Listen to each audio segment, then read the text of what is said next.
حضرت رحمتullah علیہ نے بہت خوبصورت زندگی گزاری اور ان کی موت بھی بہت خوبصورت آئی. آخری لمحات جو ہیں وہ کلمے کے ساتھ اس دنیا سے تشریف لے گئے. آخری وقت تھا.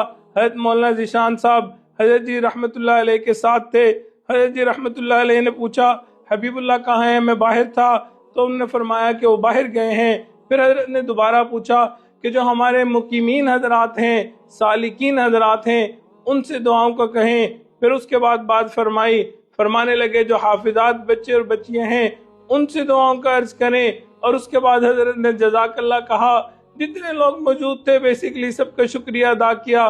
دائیں کروٹ لی، ماتھے کے اوپر پسینہ آیا، وہیں 2 دفعہ کلمہ پڑھا اور اللہ کے حضور تشریف لے گئے. ہمارے لیے بہت صدمے کا موقع ہے، بہت غم کی گھڑی ہے، لیکن ہمیں چاہیے کہ ہم نے جو حضرت نے ہمیں تعلیمات دی ہیں ان کے اوپر عمل کرنا ہے، اس راستے کے اوپر چلنا ہے.